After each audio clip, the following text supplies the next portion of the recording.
그때 언니 그거 말고 작은 그릇 써. 나는 멈췄습니다. 잠시 아무 말도 하지 못했습니다. 무언가 잘못 들은 것 같았습니다. 채널 신이언니입니다. 구독, 좋아요 부탁드릴게요. 항상 감사드립니다. 그럼 이야기 시작합니다. 새벽 5시 알람이 울리기 전 눈이 먼저 떠졌습니다. 이 집에 들어온 뒤로 단 한 번도 알람 소리를 끝까지 들은 적이 없었습니다. 익숙해진 건지 아니면 몸이 먼저 배워버린 건지 모를 일이었습니다. 부엌으로 내려가기 전 나는 잠시 숨을 골랐습니다. 문을 열고 나가는 순간부터 나는 사라지고 며느리가 되어야 한다는 걸 알기 때문이었습니다. 부엌 불을 켜자마자 냉기가 손끝에 달라붙었습니다. 전날 밤 설거지를 다 했다고 생각했는데 싱크대 한쪽에 그릇 2개가 더 놓여 있었습니다. 시어머니가 일부러 남겨두셨다는 걸 이제는 모르는 척하는 것도 지쳤다. 나는 아무 말 없이 고무장갑을 꼈습니다. 물이 손목을 타고 흘러내렸습니다. 차가웠습니다. 벌써 일어났니? 뒤에서 들려온 목소리에 몸이 굳었습니다. 돌아보지 않아도 알 수 있었습니다. 시어머니였습니다. 내 아침 준비하려고요. 그릇이 아직 남아있던데? 나는 순간 멈칫했습니다. 어제 못 본 것 같아서. 못 본 게 아니라 안 본 거겠지. 조용했지만 날카로운 말이었습니다. 나는 아무 대답도 하지 못했습니다. 요즘 애들은 기본이 없어서 문제야. 나는 고개를 숙였습니다. 시집을 왔으면 이 집 사람이 돼야지. 그 말은 항상 같은 방식으로 들렸습니다. 너는 아직도 남이다. 아침상 준비는 늘 정해진 순서가 있었습니다. 된장국은 먼저 끓여야 했습니다. 시어머니는 된장은 오래 끓여야 맛이 난다고 믿었습니다. 반찬은 최소 4가지. 김치는 접시에 담기 전 한 번 더 손으로 정리해야 했습니다. 손맛은 손에서 나오는 거야. 그래서였습니다. 집게를 쓰면 안 됐습니다. 계란말이를 만들다가 나는 잠시 멈췄습니다. 두께가 조금 들쭉날쭉했습니다. 다시 해야 할까 고민하는 순간 그거 모양이 왜 그러니? 등 뒤에서 말이 날아왔습니다. 나는 재빨리 뒤집었다. 죄송해요. 다시 됐어. 어차피 먹는 건데. 하지만 그 말은 괜찮다는 뜻이 아니라 기대하지 않는다는 뜻이었습니다. 아침 식탁에 모두가 모였습니다. 시아버지는 신문을 보며 아무 말이 없었고 남편은 휴대폰을 보고 있었습니다. 국이 조금 싱겁네. 시어머니의 말에 숟가락이 멈췄습니다. 죄송해요. 죄송하다고 끝나는 게 아니지. 남편이 고개를 들었습니다. 하지만 아무 말도 하지 않았습니다. 그는 늘 그랬습니다. 듣지만 개입하지 않았습니다. 요즘은 며느리들이 배울 생각을 안 해. 시어머니는 나를 보지 않고 말했습니다. 우리 때는 말이야, 시어머니 눈치 보느라 숨도 제대로 못 쉬었어. 나는 대답하지 않았습니다. 대답하면 대꾸가 된다. 대꾸하면 버릇이 없다. 내가 편해서 그래. 그 말은 가볍게 던져졌지만 식탁 위에 무겁게 내려앉았습니다. 편해서. 나는 잠시 손을 바라봤습니다. 물에 불어 하얗게 변한 손끝이 내가 얼마나 편한지 말해주고 있었습니다. 식사가 끝난 뒤 상은 바로 치워야지. 나는 자리에서 일어났습니다.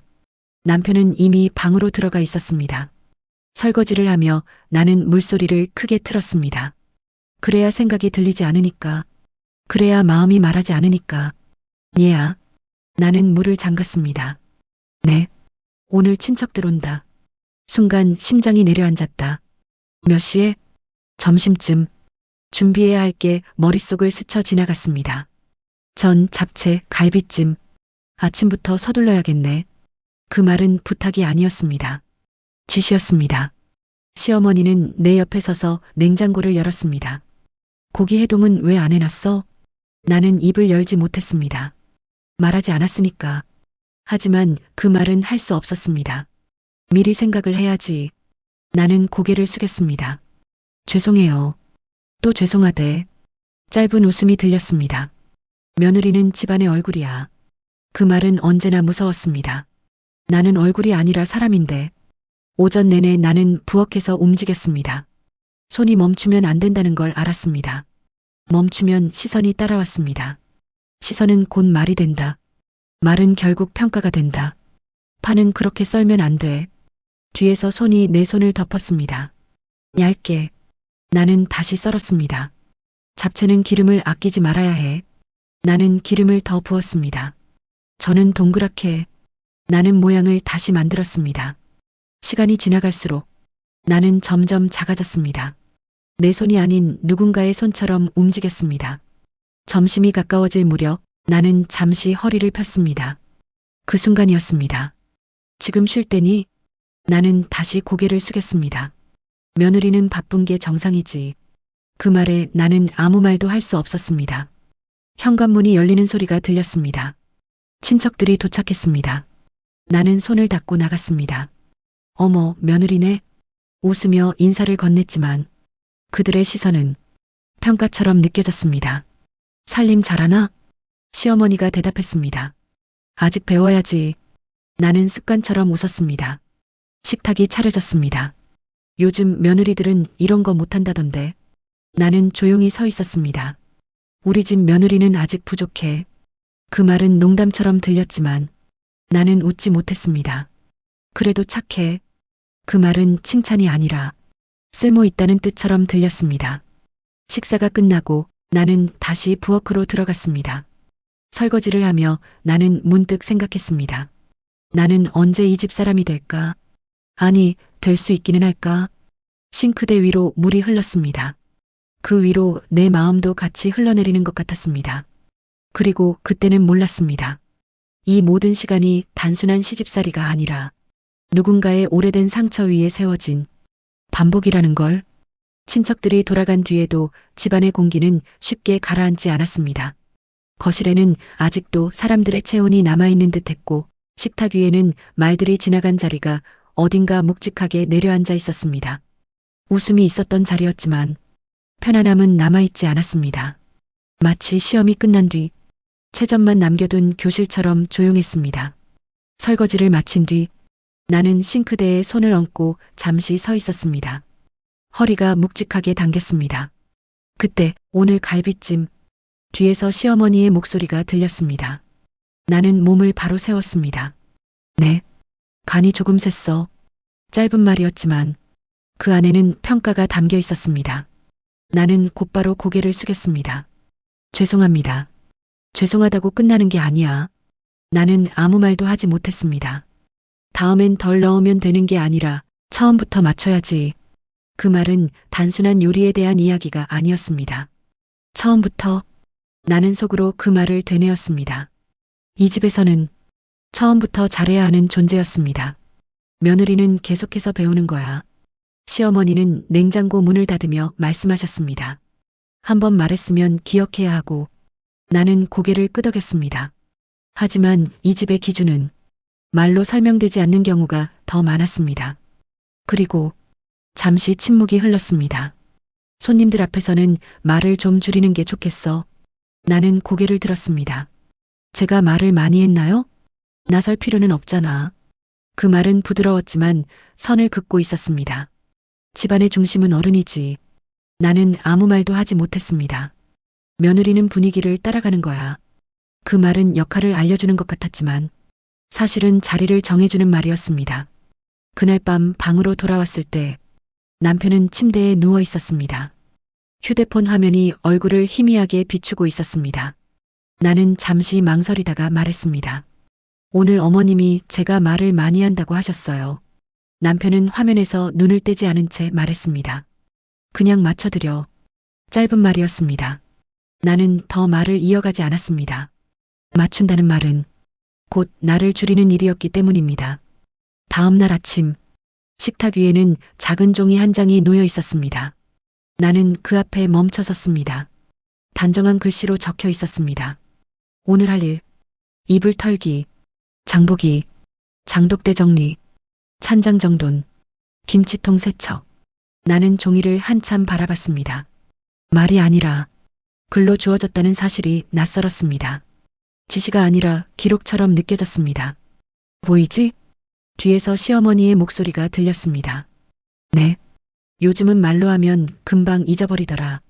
나는 고개를 끄덕였습니다. 집안일은 눈치야. 그 말은 설명이 아니었습니다. 규칙이었습니다. 보이지 않는 규칙.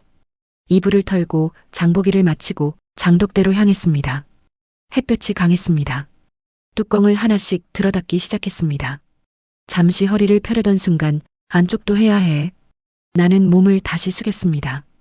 겉만 보면 안 되지. 그 말은 장독대를 향한 것이었지만 어딘가 나를 향한 말처럼 들렸습니다. 장보기를 마치고 돌아왔을 때였습니다. 왜 이걸로 샀어? 나는 봉투를 내려놓았습니다. 할인해서. 싼 게 좋은 건 아니야. 나는 다시 고개를 숙였습니다. 다음엔 꼭 물어봐. 네. 점심 준비를 하며 나는 말을 줄였습니다. 묻지 않으면 대답하지 않았고 시키지 않으면 움직이지 않으려 했습니다. 그게 안전하다고 느껴졌기 때문입니다. 하지만 왜 가만히 있어? 나는 놀라 돌아봤습니다. 눈치가 있어야지. 그 순간 알았습니다. 여기에는 정답이 없다는 것을. 저녁 무렵 오래된 찬장을 정리하라는 말을 들었습니다. 문을 열자 먼지가 쌓여 있었습니다. 빛이 바랜 접시들, 무늬가 희미해진 찻잔들. 나는 조심스럽게 하나씩 꺼냈습니다. 그건 버리면 안 돼. 나는 손을 멈췄습니다. 죄송합니다. 옛날 거일수록 귀한 거야. 그 말은 물건에 대한 것이었지만 시간에 대한 이야기 같았습니다. 요즘 것들은 오래 못 가. 나는 대답하지 않았습니다. 정리를 마쳤을 때 손끝이 하얗게 변해 있었습니다. 나는 잠시 그 손을 바라봤습니다. 그때 시어머니가 말했습니다. 며느리는 집을 기억해야 해. 나는 고개를 들었습니다. 이 집이 어떻게 돌아가는지. 그 말은 책임처럼 들렸습니다. 아니, 부담에 가까웠습니다. 밤이 깊었습니다. 방으로 돌아왔습니다.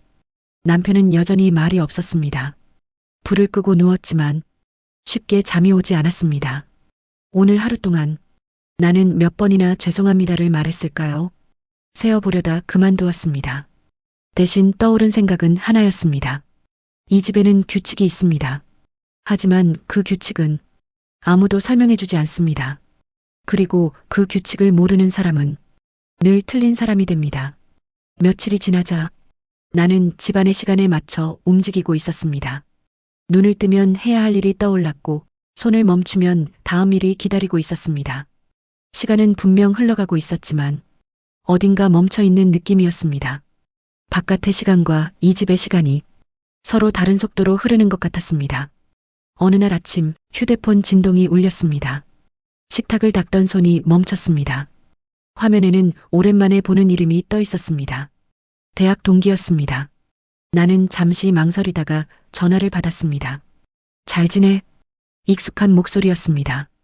그 한마디에 순간 가슴이 먹먹해졌습니다. 응, 잘 지내. 입 밖으로 나온 말은 내가 느끼는 것과 달랐습니다. 근처에 갈 일 있는데 언제 한번 보자. 나는 무심코 대답하려다가 멈췄습니다.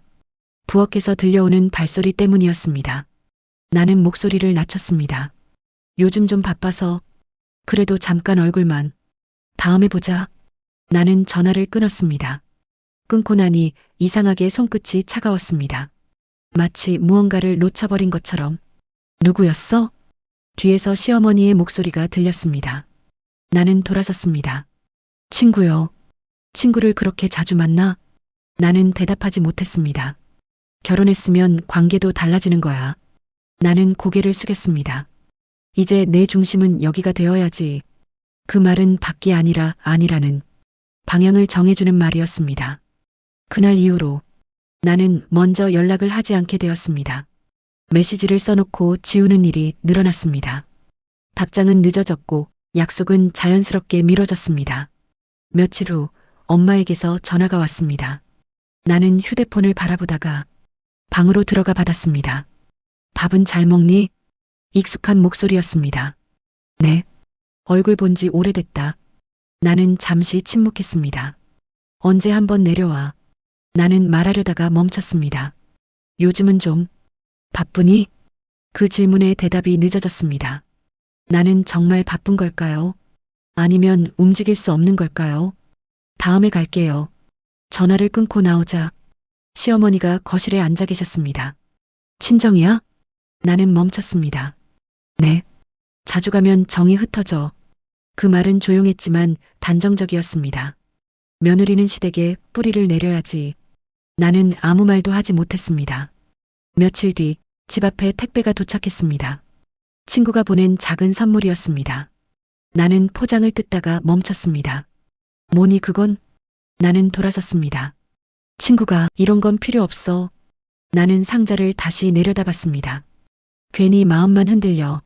나는 아무 말도 하지 못했습니다. 지금 중요한 건 여기에 집중하는 거야. 그 말은 조언처럼 들렸지만 선택을 줄이는 말이었습니다. 나는 점점 밖을 생각하지 않게 되었습니다. 주말에도 외출하지 않았고 혼자 산책을 나가는 일도 없어졌습니다. 문을 나서는 일이 점점 낯설어졌습니다. 남편에게 한번 물었습니다. 주말에 잠깐 나갔다 와도 될까요? 그는 잠시 생각하더니 말했습니다. 엄마가 싫어하실걸? 나는 더 묻지 않았습니다. 며칠 후 나는 문득 깨달았습니다. 누가 나가지 말라고 말한 적은 없었습니다. 하지만 나가야 한다고 느껴본 적도 없었습니다. 그날 밤 거울 앞에 섰습니다. 익숙한 얼굴이었지만 어딘가 멀게 느껴졌습니다. 나는 생각했습니다. 나는 지금 이 집 안에서 점점 바깥을 잃어가고 있었습니다. 그리고 이상하게도 그 사실에 조금씩 익숙해지고 있었습니다. 시어머니가 처음 도와줄게라고 말했던 날을 나는 아직도 기억하고 있습니다. 그날은 유난히 손이 많이 가는 날이었습니다. 빨래는 널려 있었고 국은 끓고 있었으며 남편은 늦는다 했고 나는 싱크대 앞에 서서 잠시 숨을 고르고 있었습니다. 그때 뒤에서 들려온 목소리였습니다. 힘들지? 나는 돌아봤습니다. 시어머니는 평소처럼 무표정한 얼굴로 내가 하던 일을 바라보고 있었습니다. 괜찮아요. 습관처럼 대답했습니다. 괜찮긴.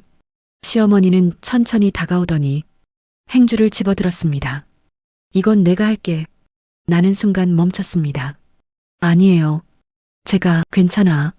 그 말은 내가 거절할 수 없는 속도로 나왔습니다. 시어머니는 자연스럽게 내 자리에 섰습니다. 나는 옆으로 물러났습니다. 그날은 처음으로 내가 하지 않아도 되는 일이 생긴 날이었습니다.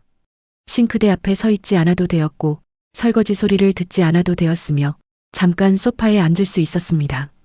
그런데 이상하게도 몸이 편해졌는데 마음이 가벼워지지는 않았습니다. 며칠 뒤 시어머니는 다시 말했습니다. 오늘은 내가 밥할게. 나는 놀라서 돌아봤습니다. 아니에요. 됐어. 이번에도 빠르게 결정이 내려졌습니다. 나는 부엌 문 앞에 서서 안쪽을 바라봤습니다. 시어머니가 칼을 잡고 도마 위에 채소를 썰고 있었습니다. 그 모습은 익숙했지만 이 집에서 내 자리가 아닌 것처럼 느껴졌습니다. 거기 서 있지 말고 앉아. 나는 식탁에 앉았습니다. 부엌에서 들려오는 칼소리가 낯설게 들렸습니다. 그동안 내가 만들어왔던 소리였기 때문입니다. 이제 너도 좀 쉬어야지. 나는 고개를 끄덕였습니다. 그날 이후 도움은 조금씩 늘어났습니다. 이건 내가 할게. 너는 그냥 있어. 내가 더 잘 아니까. 나는 점점 손을 대지 않는 일이 많아졌습니다. 처음에는 고마웠습니다. 하지만 며칠이 지나자 나는 이상한 기분을 느끼기 시작했습니다. 밥상을 차리려 하면 이미 차려져 있었고 빨래를 개려고 하면 이미 개어져 있었으며 장을 보려 하면 이미 다녀오셨습니다. 나는 해야 할 일이 줄어들고 있었습니다. 이제 익숙해져야지. 시어머니가 말했습니다. 뭐가요? 나랑 사는 거. 나는 웃었습니다. 하지만 그 말이 왜 그렇게 오래 남았는지 모르겠습니다. 어느 날 부엌에 들어가 냉장고를 열었습니다. 뭐하니? 뒤에서 들려온 목소리였습니다. 반찬 좀 만드. 필요 없어. 나는 멈췄습니다. 이미 해놨어. 나는 고개를 끄덕였습니다. 그날은 아무것도 하지 않았습니다. 며칠 후 남편이 말했습니다. 엄마가 요즘 고생 많으셔. 나는 고개를 들었습니다. 그래요? 집안일 다 하시잖아. 나는 대답하지 못했습니다. 너는 좀 편해졌겠다. 나는 웃었습니다. 하지만 그 웃음이 어디서 나온 건지 모르겠습니다. 그날 밤 나는 싱크대 앞에 섰습니다. 아무것도 할 일이 없었습니다. 손을 씻으며 생각했습니다. 나는 지금 편해지고 있는 걸까요? 아니면 조금씩 비워지고 있는 걸까요? 며칠 뒤 시어머니가 말했습니다. 이제 내가 할게. 그 말은 처음 들었을 때보다 조금 더 무겁게 느껴졌습니다. 나는 점점 도움을 받는 사람이 되어가고 있었습니다. 그리고 언제부터인지 내가 해야 할 일보다 하지 않아도 되는 일이 더 많아졌습니다. 그 사실을 나는 아무에게도 말하지 않았습니다. 비가 오는 날이면 집안의 소리가 달라집니다. 창문에 맺힌 물방울이 조용히 흘러내리고 밖의 소음이 줄어들면서 안의 소리만 남게 됩니다. 그날도 그랬습니다. 시계 초침 소리, 냄비에서 끓는 국물 소리, 그리고 시어머니의 발걸음. 나는 거실에 앉아 손에 쥔 수건을 만지작거리고 있었습니다. 해야 할 일은 없었습니다. 하지만 아무것도 하지 않는 것이 여전히 익숙하지 않았습니다. 부엌에서는 시어머니가 움직이고 있었습니다. 나는 자리에서 일어나 조심스럽게 부엌 쪽으로 다가갔습니다. 시어머니는 냄비 뚜껑을 열었다 닫았다 하며 국을 확인하고 있었습니다. 나는 문 앞에 서서 잠시 그 모습을 바라봤습니다. 그때였습니다. 시어머니의 손이 공중에서 멈췄습니다. 그리고 아주 작은 목소리로 말했습니다. 짠 거, 안 되는데. 나는 순간 숨을 멈췄습니다. 그 말은 누군가에게 하는 말처럼 들렸습니다. 부엌에는 우리 둘뿐이었지만 시어머니는 내게 말한 것이 아니었습니다. 시어머니는 다시 국을 저었습니다. 짠 거 먹으면 안 돼. 그 말은 확인하는 말처럼 들렸습니다.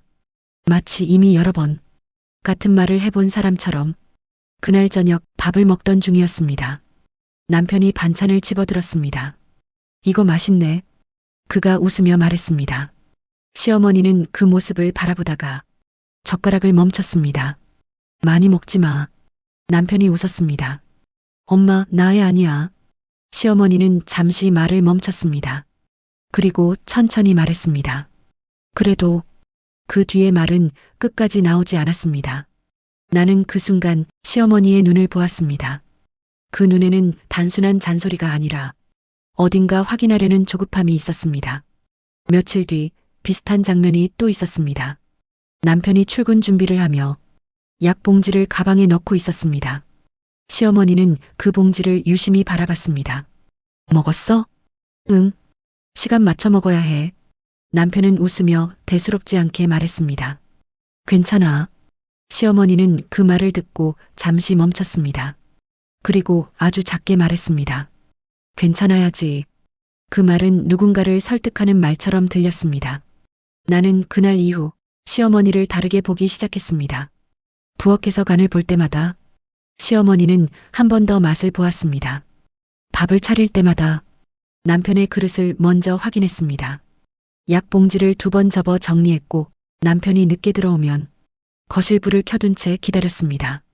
이 모든 것이 사소한 일이었지만 반복되자 의미를 갖기 시작했습니다. 며칠 후 나는 옷장을 정리하고 있었습니다. 시어머니의 옷이 한쪽에 가지런히 걸려 있었고 그 아래 낡은 상자가 보였습니다. 나는 잠시 망설이다가 상자를 꺼냈습니다.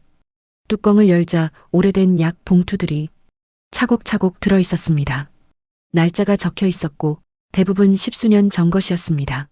나는 그 중 하나를 조심스럽게 집어들었습니다. 낯선 병원 이름과 처방 날짜가 보였습니다. 오래된 종이에서 시간의 냄새가 났습니다. 그때였습니다. 뒤에서 목소리가 들렸습니다. 그건 왜 꺼내니? 나는 놀라 돌아봤습니다. 시어머니가 문 앞에 서 있었습니다. 나는 당황해 약 봉투를 내려놓았습니다. 죄송해요. 정리 좀 하려다가. 시어머니는 잠시 아무 말도 하지 않았습니다. 그리고 천천히 다가와 상자를 닫았습니다. 그건 필요 없는 거야. 그 말은 단호했습니다.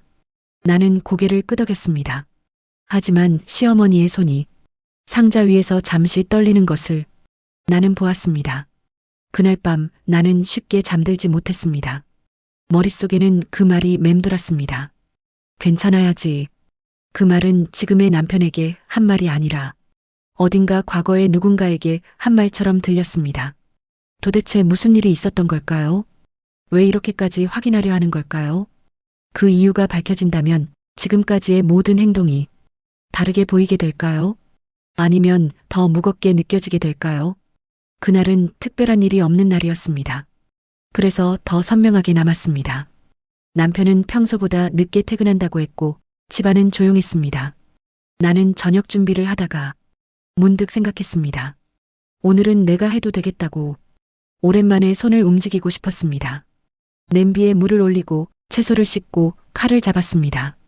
손에 익은 감각이 조금 낯설게 느껴졌습니다. 그때였습니다. 뒤에서 목소리가 들렸습니다. 뭐하니? 나는 돌아봤습니다. 저녁 준비하려고요. 시어머니는 잠시 아무 말도 하지 않았습니다. 그리고 천천히 말했습니다. 내가 할게. 나는 웃으며 말했습니다. 오늘은 제가 할게요. 잠시 침묵이 흘렀습니다. 필요 없어. 나는 멈췄습니다. 괜찮아요. 시어머니의 눈이 조금 달라졌습니다. 내가 할게. 그 말은 더 단호했습니다. 나는 처음으로 말을 이어갔습니다. 저도 할 수 있어요. 시어머니의 표정이 굳어졌습니다. 위험해. 나는 놀랐습니다. 뭐가요? 내가 하는 거. 순간 말문이 막혔습니다. 간도 모르고 시간도 모르고 나는 아무 말도 하지 못했습니다. 괜히 잘못되면 안 돼. 나는 그 말이 내가 아니라 다른 누군가에게 하는 말처럼 들렸습니다. 하지만 그날은 그냥 넘길 수 없었습니다. 어머니, 시어머니가 나를 바라봤습니다. 저도 할 수 있어요. 그 순간 시어머니의 눈이 흔들렸습니다. 안 돼. 그 말은 거의 반사적으로 나왔습니다. 나는 손에 들고 있던 칼을 천천히 내려놓았습니다. 왜요? 시어머니는 대답하지 않았습니다. 대신 부엌 안으로 들어와 내 자리에 섰습니다. 나는 뒤로 물러났습니다. 내가 할게. 그날 나는 처음으로 이 말이 부탁이 아니라 명령이라는 걸 느꼈습니다. 어머니, 나는 다시 말했습니다. 저도 이 집 사람이에요. 그 말은 생각보다 크게 나왔습니다. 시어머니의 손이 멈췄습니다. 그러니까 나는 말을 이었습니다. 저도 할 수 있어요. 침묵이 흘렀습니다.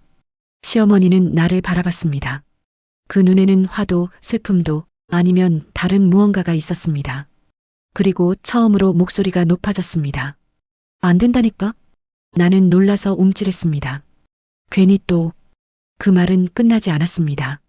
나는 그 순간 깨달았습니다. 이건 지금의 일이 아니었습니다. 과거의 일이었습니다. 하지만 나는 그걸 몰랐습니다. 그래서 그날 나는 말없이 울었습니다. 부엌을 나와 방으로 들어갔습니다.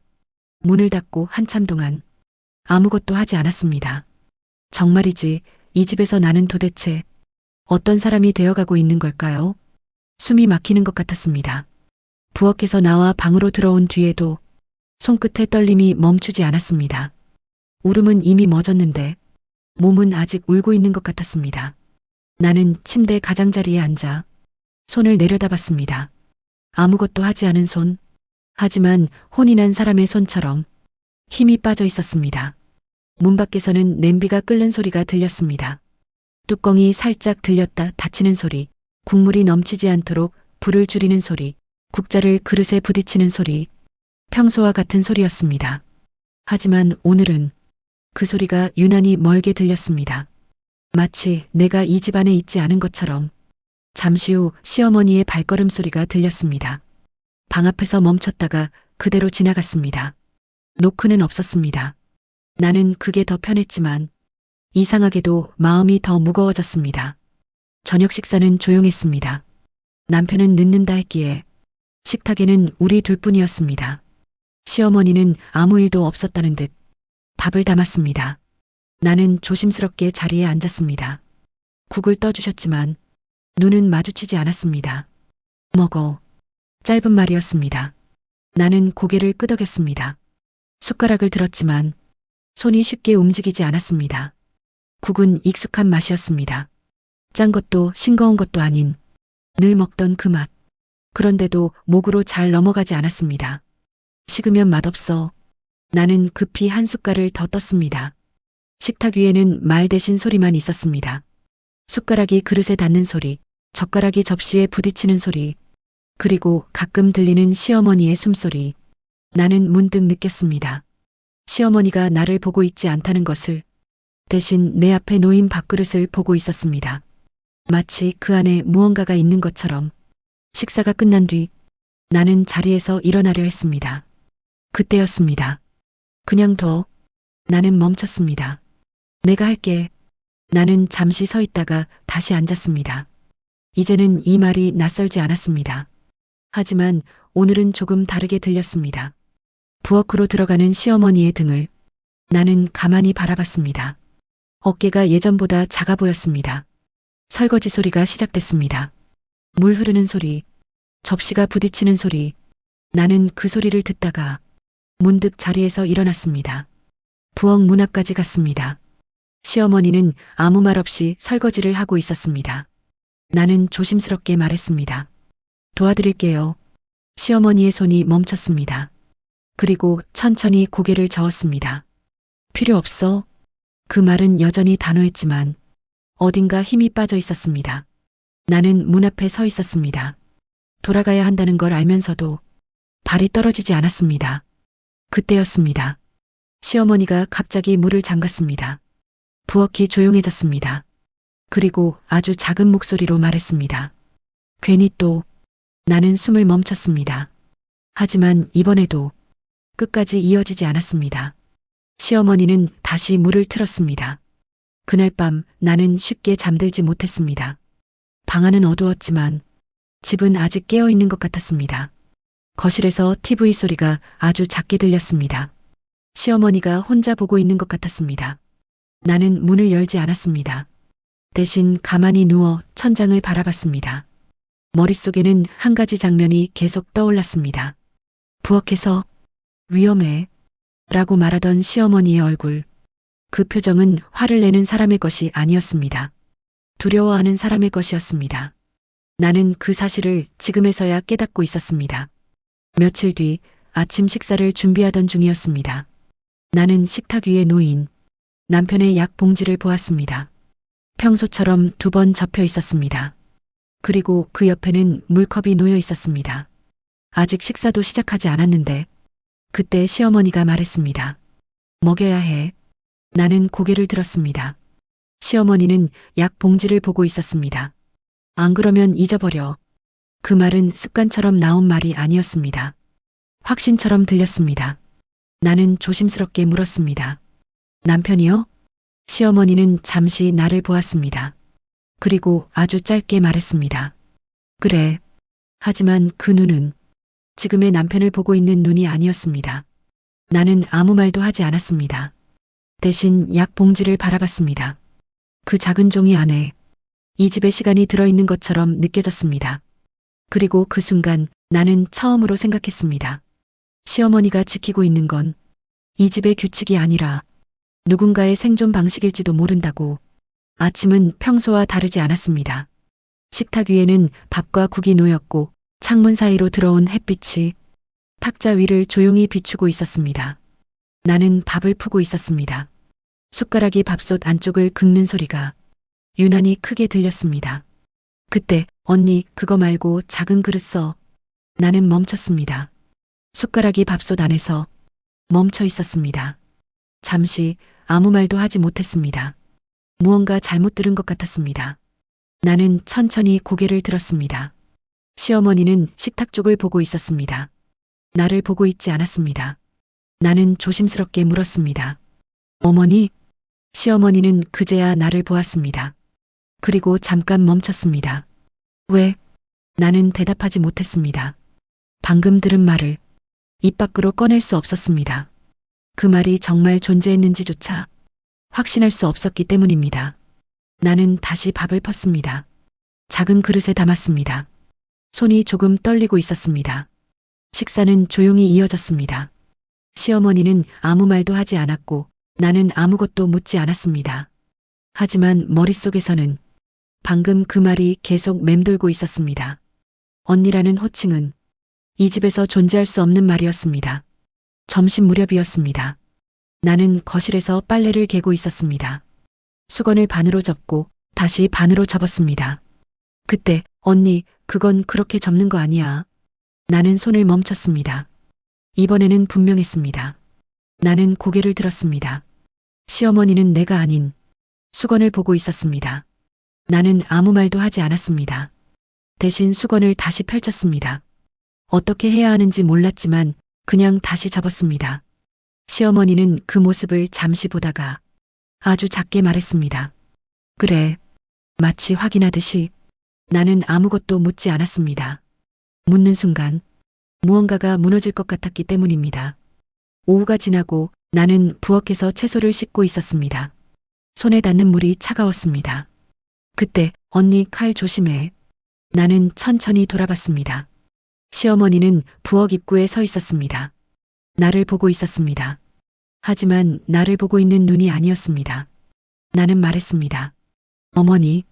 시어머니의 눈이 아주 잠깐 흔들렸습니다. 그리고 다시 돌아왔습니다. 왜? 나는 입을 열었다가 닫았습니다. 말할 수 없었습니다. 이 호칭을 어떻게 설명해야 할지 몰랐기 때문입니다. 저녁이 가까워졌습니다. 나는 남편의 약 봉지를 물컵과 함께 식탁 위에 올려두었습니다. 그때였습니다. 뒤에서 시어머니의 목소리가 들렸습니다. 언니 약 챙겼어? 나는 천천히 돌아봤습니다. 이번에는 시어머니가 나를 분명히 보고 있었습니다. 눈이 마주쳤습니다. 그리고 나는 처음으로 느꼈습니다. 시어머니의 시선이 나를 지나 다른 누군가를 향하고 있다는 것을. 나는 아무 말도 하지 않았습니다. 말을 하면 그 누군가가 사라질 것 같았기 때문입니다. 시어머니는 잠시 나를 보다가 아주 작게 말했습니다. 괜찮아야 하는데. 그 말은 나에게 하는 말이 아니었습니다. 나는 아무것도 묻지 않았습니다. 하지만 그 순간 이 집안에 나와 시어머니 말고 또 다른 시간이 함께 살고 있다는 것을 처음으로 알게 되었습니다. 그날 이후로 나는 시어머니의 단어들을 하나하나 더 유심히 듣게 되었습니다. 나를 향하는 시선이 아니라 나를 스쳐 지나가는 순간을. 아침 식탁에서였습니다. 나는 국을 데우고 있었고 시어머니는 밥을 담고 있었습니다. 언니, 그거 너무 끓이면 안 돼. 나는 손을 멈췄습니다. 불을 줄였습니다. 아무 말도 하지 않았습니다. 이제는 놀라지 않았습니다. 대신 누구에게 하는 말인지 생각하게 되었습니다. 시어머니는 내가 아닌 냄비를 보고 있었습니다. 그리고 아주 작게 고개를 끄덕였습니다. 마치 누군가의 말을 확인하듯이. 며칠 동안 그 호칭은 계속되었습니다. 언니, 창문 닫아. 언니, 거기 두지 마. 언니, 약은 챙겼어? 나는 매번 대답하지 않았습니다. 하지만 매번 행동했습니다. 창문을 닫고 물건을 옮기고 약 봉지를 확인했습니다. 그렇게 하지 않으면 무언가가 잘못될 것 같았습니다. 이유는 몰랐습니다. 하지만 하지 않으면 안 된다는 느낌이었습니다. 어느 날 밤이었습니다. 남편이 늦게 들어오던 날 나는 거실에서 시어머니와 함께 기다리고 있었습니다. 시어머니는 벽시계를 계속 바라보고 있었습니다. 초침이 움직일 때마다 눈이 따라갔습니다. 문이 열렸습니다. 남편이 들어왔습니다. 늦었네. 나는 말했습니다. 남편은 웃으며 신발을 벗었습니다. 일이 좀 있어서. 그때였습니다. 시어머니가 자리에서 일어났습니다. 그리고 아주 자연스럽게 말했습니다. 언니, 물 좀 줘. 나는 멈췄습니다. 남편도 멈췄습니다. 짧은 정적이 있었습니다. 시어머니는 아무 일도 없다는 듯 소파에 앉았습니다. 나는 천천히 물을 따랐습니다. 컵을 남편 앞에 놓았습니다. 남편은 그 컵을 보다가 나를 봤습니다. 아무 말도 하지 않았습니다. 하지만 그 눈에는 묻지 못한 질문이 있었습니다. 나는 시선을 피했습니다. 그날 밤 남편이 조심스럽게 물었습니다. 엄마 요즘 이상하지 않아? 나는 대답하지 않았습니다. 대답하는 순간 이 일이 현실이 될 것 같았기 때문입니다. 남편은 말을 이었습니다. 가끔 말이 좀. 나는 그를 바라봤습니다. 그는 끝까지 말하지 못했습니다. 대신 웃었습니다. 피곤하셔서 그런가? 나는 고개를 끄덕였습니다. 그게 더 편했기 때문입니다. 하지만 나는 알고 있었습니다. 이건 피곤함이 아니었습니다. 다음 날 나는 찬장을 정리하다가 문득 멈췄습니다. 낡은 컵 하나가 눈에 들어왔습니다. 작은 꽃무늬가 있었고 손잡이가 조금 닳아 있었습니다. 이 집의 다른 식기들과는 어딘가 달랐습니다. 나는 컵을 꺼냈습니다. 그때였습니다. 뒤에서 목소리가 들렸습니다. 언니, 그건 쓰지 마. 나는 손을 멈췄습니다. 천천히 돌아봤습니다. 시어머니가 문 앞에 서서 컵을 보고 있었습니다. 눈이 아주 미세하게 떨리고 있었습니다. 나는 아무 말도 하지 않았습니다. 컵을 다시 내려놓았습니다. 시어머니는 한 걸음 다가왔습니다. 그리고 컵이 보이지 않도록 찬장 안쪽으로 밀어 넣었습니다. 마치 깨지기 쉬운 기억을 다루는 것처럼 그 손길이 조심스러웠습니다. 나는 그 순간 확신했습니다. 이 집에는 언니가 있었던 적이 있습니다. 그리고 아직도 완전히 떠나지 않았습니다. 그 컵을 본 이후로 나는 찬장을 쉽게 열지 못했습니다. 문을 열면 무언가가 나를 보고 있을 것 같았습니다. 아니, 누군가가 자리를 비켜주지 않은 채 남아있을 것 같았습니다. 며칠 동안 나는 아무 말도 하지 않았습니다. 시어머니도 아무 설명을 하지 않았습니다. 하지만 언니라는 호칭은 사라지지 않았습니다. 마치 원래 그래야 했던 것처럼 오히려 더 자연스러워졌습니다. 언니, 창문 열어놨네. 나는 창문을 닫았습니다. 언니, 물 끓었어. 나는 불을 줄였습니다. 이제는 멈추지 않았습니다. 놀라지도 않았습니다. 대신 듣고 움직였습니다. 그렇게 해야 이 집이 조용해지는 것 같았기 때문입니다. 어느 날 아침이었습니다. 비가 내리고 있었습니다. 집안의 공기가 축축하게 가라앉아 있었습니다. 나는 빨래를 널기 위해 다용도실로 들어갔습니다. 세탁기 위에 낡은 바구니 하나가 놓여 있었습니다. 평소에는 보지 못했던 것이었습니다. 나는 잠시 망설이다가 뚜껑을 열었습니다. 안에는 작은 수첩이 하나 들어 있었습니다. 비닐 커버가 씌워진 오래된 것이었습니다. 나는 조심스럽게 꺼냈습니다. 겉면에는 아무 이름도 적혀 있지 않았습니다. 하지만 자주 들고 다녔던 것처럼 모서리가 달아 있었습니다. 나는 수첩을 펼쳤습니다. 첫 장에는 짧은 문장이 적혀 있었습니다. 짠 거 안 먹게 하기. 나는 숨을 멈췄습니다. 다음 장을 넘겼습니다. 약 시간 지키기. 또 넘겼습니다. 밤에 혼자 두지 않기. 나는 손이 떨렸습니다. 이건 살림 메모가 아니었습니다. 누군가를 돌보기 위한 기록이었습니다. 나는 마지막 페이지를 넘겼습니다. 거기에는 날짜가 적혀 있었습니다. 그리고 짧은 문장 하나. 오늘은 괜찮았다. 나는 수첩을 덮었습니다. 그때였습니다. 뒤에서 목소리가 들렸습니다. 언니. 나는 천천히 돌아봤습니다. 시어머니가 문 앞에 서 있었습니다. 나를 보고 있었습니다. 나는 아무 말도 하지 않았습니다. 시어머니의 시선이 내 손에 들린 수첩으로 내려갔습니다. 그리고 천천히 다가왔습니다. 나는 수첩을 건넸습니다. 시어머니는 받지 않았습니다. 대신 아주 조용히 말했습니다. 그건 내 거 아니야. 나는 고개를 끄덕였습니다. 알고 있었습니다. 이건 내 것이 아니었습니다. 이 집에 있었던 누군가의 것이었습니다. 나는 물었습니다. 언니인가요? 시어머니의 눈이 처음으로 흔들렸습니다. 하지만 대답은 없었습니다. 대신 아주 작은 목소리가 나왔습니다. 오늘은 말이 멈췄습니다. 나는 기다렸습니다. 괜찮아야 하는데 그 말은 수첩 속 문장과 같았습니다. 나는 그 순간 확신했습니다. 이 집에는 누군가를 지켜야 했던 시간이 있었고 그 시간을 혼자 버텨낸 사람이 지금 내 앞에 서 있다는 것을. 그날 이후 집안의 공기가 달라졌다. 크게 변한 것은 없었다. 여전히 아침은 조용했고 밥상 위의 반찬은 단정했으며 시어머니의 말수도 많지 않았다. 하지만 무언가가 분명히 달라져 있었다. 이전에는 날카롭게 느껴지던 시선이 이제는 어딘가 망설이는 듯했고 무심하게 건네던 말들 속에는 마치 서로가 서로의 속을 들여다본 뒤 함부로 상처를 낼 수 없게 되어버린 사람들처럼 설명되지 않는 공백이 끼어 있었다. 며칠 전 나는 우연히 시어머니의 옛 사진을 보게 되었다. 시집 서랍 깊숙한 곳, 오래된 봉투 안에 들어있던 흑백 사진. 젊은 여자 두 명이 나란히 서 있었다. 한 명은 시어머니였다. 그리고 그 옆에는 시어머니보다 더 환하게 웃고 있는 여자가 있었다.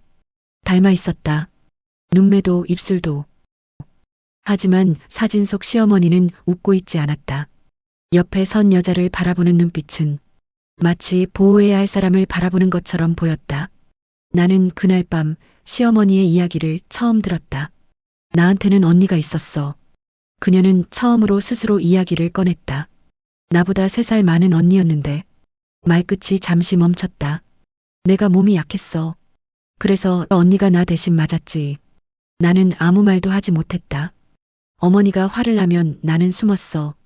언니는 그 앞에 섰고 시어머니의 목소리는 마치 오래된 사실을 전달하듯 담담했다. 하지만 손끝이 아주 미세하게 떨리고 있었다.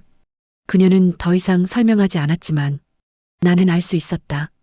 왜 그토록 단단했는지, 왜 약한 것을 보면 밀어붙였는지, 왜 참아야 산다는 말을 그렇게도 쉽게 했는지. 시어머니에게 사랑은 지켜내기 위해 견디는 것이었으니까. 며칠 동안 나는 시어머니를 다르게 보게 되었다. 잔소리를 들어도, 표정이 굳어도 그 속에서 어떤 어린 소녀의 그림자가 보였다. 늘 앞에 서서 대신 맞던 아이.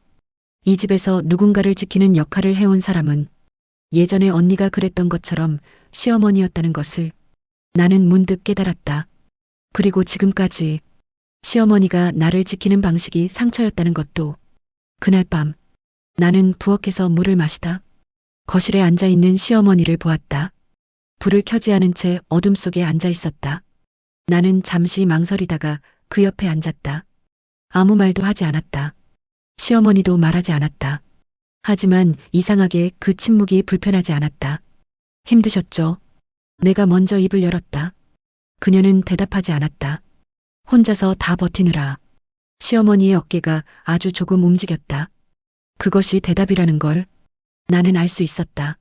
저는 말을 꺼내다 멈췄다. 가슴 어딘가가 꽉 막혀 있었다. 미워했던 시간들이, 억울했던 기억들이, 그리고 이제야 알게 된 시어머니의 과거가 서로 뒤엉켜 있었다. 나는 입을 열었다. 어머니. 하지만 그 다음 말이 나오지 않았다. 어쩐지 그 호칭이 지금의 시어머니에게는 너무 멀게 느껴졌다. 머릿속의 사진 속 두 사람이 떠올랐다. 서로를 지키던 자매. 말이 목구멍에서 맴돌았다. 부르고 싶은 이름이 있었지만 아직은 용기가 나지 않았다. 시어머니는 나를 보지 않았다. 그저 기다리듯 조용히 앉아 있었다. 나는 결국 말하지 못했다. 하지만 시어머니를 다른 호칭으로 부를 날이 올지도 모를 것 같다고 처음으로 느꼈다. 소리내지 못한 채 아직은 부르지 못한 호칭이 우리 둘 사이에 조용히 놓여 있었다. 그날 아침은 평소와 다르지 않았다. 여전히 식탁 위에는 정갈한 반찬들이 놓여 있었고 밥은 김이 오르고 있었으며 시어머니는 아무 말 없이 국을 뜨고 있었다. 하지만 나의 마음은 그 어떤 날보다 조용히 흔들리고 있었다. 며칠째 나는 입 밖으로 꺼내지 못한 채 혼자서만 한 사람을 다른 이름으로 부르고 있었다. 언니. 이 집에 처음 들어왔을 때 나는 늘 며느리였고 그녀는 늘 시어머니였다. 그 관계는 단단했고 숨막힐 만큼 명확했다. 위와 아래, 명령과 순응, 가르치는 사람과 견디는 사람. 그 틀 안에서는 서로를 이해할 방법이 없었다. 하지만 이제는 알게 되었다. 그녀가 왜 단단했는지, 왜 밀어붙였는지, 왜 나를 약하게 두지 않으려 했는지. 그녀는 언니처럼 늘 누군가의 앞에 서야 했던 사람이었다. 지켜야 했던 사람이었고 지켜내지 못한 기억을 평생 안고 살아온 사람이었다. 나는 밥을 뜨다 말고 문득 손을 멈췄다. 그리고 아주 작게 말했다. 어머니, 오늘 장 보러 같이 가실래요? 그녀는 잠시 나를 바라보았다. 예전 같았으면 혼자 가면 되지 라고 말했을 것이다. 하지만 이번에는 조금 다른 표정이었다. 그래. 짧은 대답. 그것만으로도 충분히 낯설었다. 시장으로 가는 길. 우리는 나란히 걸었다. 말은 거의 없었지만 이상하게도 어색하지 않았다. 사람들 사이를 지나며 나는 문득 시어머니의 걸음이 느리다는 걸 알게 되었다. 언제부터였을까? 나는 그녀가 강한 사람이라고만 생각해왔지 늙어가고 있다는 사실은 생각해 본 적이 없었다. 횡단보도 앞 신호를 기다리며 그녀의 손이 잠시 흔들렸다. 아주 잠깐이었지만 나는 보았다. 예전에는 절대 흔들리지 않던 손. 나는 무의식적으로 그녀의 팔을 잡았다. 시어머니가 놀라 나를 조금 어색한 눈빛으로 바라보았다. 괜찮으세요? 괜찮다. 하지만 이번에는 그 말이 예전처럼 단단하지 않았다. 신호가 바뀌고 우리는 함께 길을 건넜다. 나는 팔을 놓지 않았다. 그녀도 빼지 않았다. 그 순간 아주 자연스럽게 아무 준비도 없이 그 말이 튀어나왔다. 언니. 내가 먼저 놀랐다. 입 밖으로 나온 그 한 단어가 되돌릴 수 없게 공기 속에 남아 있었다. 그녀는 걸음을 멈췄다. 천천히 나를 바라보았다. 말하지 않았다. 하지만 눈이 흔들리고 있었다. 나는 당황해 무언가 덧붙이려 했다. 아니, 그게 아니라. 그녀가 말하지 말라는 듯 고개를 저었다. 잠시 후 그녀의 입이 열렸다. 그래. 그 한마디. 하지만 그 안에는 수십 년의 시간이 들어 있었다. 우리는 다시 걸었다. 이번에는 팔을 잡은 채로 마트 안으로 들어가며 나는 문득 깨달았다. 이 사람은 더 이상 나를 시험하는 사람이 아니었다. 지켜야 할 사람이었고 함께 늙어갈 사람이었다. 그리고 한때 누군가의 앞에 서서 세상을 대신 맞아주던 언니 같은 사람이었다. 나는 더 이상 망설이지 않았다. 언니, 이거 살까요? 그녀는 대답하지 않았다. 하지만 처음으로 조금 웃었다. 그날 이후 우리 사이에는 시어머니라는 말 대신 다른 이름이 생겼다. 그리고 나는 알았다. 상처는 사라지지 않지만 이름이 바뀌는 순간 관계는 달라진다는 것을. 채널 신이언니입니다. 구독, 좋아요 부탁드립니다.